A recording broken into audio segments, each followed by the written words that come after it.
یہ علی کا مقام ہے۔ آپ کی پیدائش کہاں ہوئی؟ خانہ کعبہ کے اندر۔ پیدا ہونے کے بعد آپ آنکھیں نہیں کھول رہے تھے، اور ہر ماں باپ کو یہ تشویش ہوتی ہے جب ان کے گھر میں کوئی بچہ پیدا ہو اور آنکھیں نہ کھولے تو ظاہر سی بات ہے کہ والدین پریشان ہوں گے۔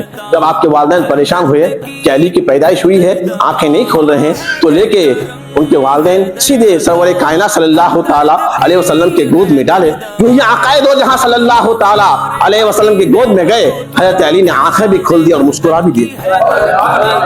اس وقت جب پیدا ہوئے تھے حضرت علی، آقائے دو جہاں صلی اللہ تعالیٰ علیہ وسلم کی عمر شریف 30 سال کی تھی۔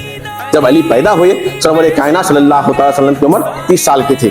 اور جب ایک موقع پر اللہ کے نبی نے حضرت علی سے فرمایا، علی جب تم پیدا ہوئے تو تم آنکھیں نہیں کھول رہے تھے، تم دنیا کو نہیں دیکھ رہے تھے، جب میں گود میں لیا تو تم نے آنکھیں کھول دی۔ تو علی کی محبت دیکھیے آقائے دو جہاں صلی اللہ تعالیٰ علیہ وسلم سے۔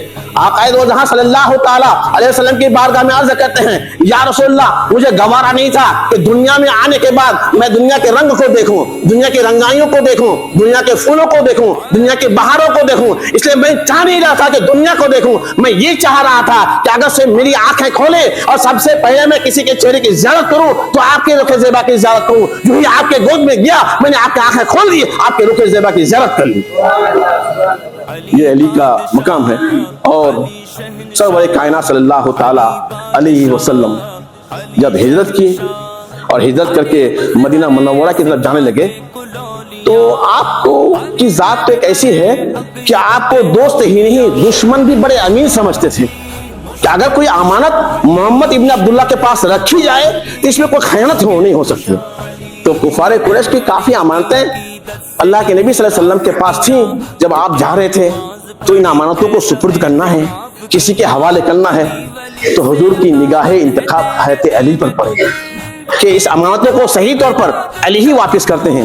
علی کو بلاتے ہیں اور کہتے ہیں کہ میں آزاد ہجرت کر جاؤں گا، تم میرے بستر پہ سو جانا، تم آرام سے سونا، تمہیں کوئی نقصان نہیں پہنچے گا، تم اطمینان سے سونا، تمہیں کوئی نقصان نہیں پہنچے گا، اور جب صبح ہو جائے تو یہ امانتیں ہیں، یہ فلاں کیا ہے فلاں کو دے دینا، یہ امانت فلاں کی ہے فلاں کو دے دینا، یہ امانتیں فلاں کی ہے فلاں کو دے دینا۔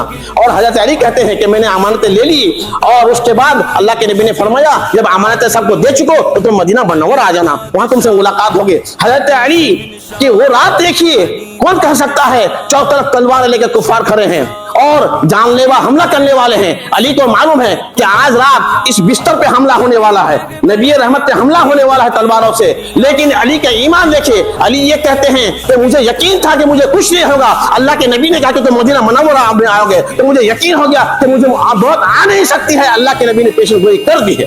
آپ اطمینان سے سو گئے۔ لیکن آقائے دو جہاں صلی اللہ علیہ وسلم ہجرت کے صبح اٹھے تو بستر میں دیکھا کہ حضرت علی ہیں، کفار دنگ رہ گئے، اور آپ نے سب کو امانتیں دی۔ ان امانتیں دینے کے بعد پھر آپ مکہ سے مدینہ منورہ کے روانہ ہو گئے۔ پھر ایک موقع ایسا آیا کہ جب آپ کوفہ کی جامع مسجد میں نماز فجر کے لیے گئے، تقریباً یہ 17 یا 16 رمضان کی بات ہے، ایک خارجی ابن ملجم نے مسجد کے اندر آپ پر جان لیوا حملہ کیا، اور تلوار زہر میں بچھی ہوئی تھی، تلوار کی کاری ضرب لگی اور آپ زخمی ہو گئے۔ زخمی ہونے کے بعد لوگوں نے آپ کو سہارا دیا، خون سے لت پت تھے، اور آپ کے جو قاتل تھا ابن ملجم ان کو بھی گرفتار کیا گیا، پکڑ لیا گیا۔ آپ کے شہزادے دونوں امام حسن امام حسین بھیجے اور پکڑ کے لائے، اور آپ کے لیے شربت لایا گیا، یعنی حضرت علی کے لیے، کیونکہ زخمی ہو گئے تھے۔ تو آپ نے کہا کہ مجھ سے شربت دینے سے پہلے ان کو دو، مجھ سے زیادہ پیاسا یہ ہوگا۔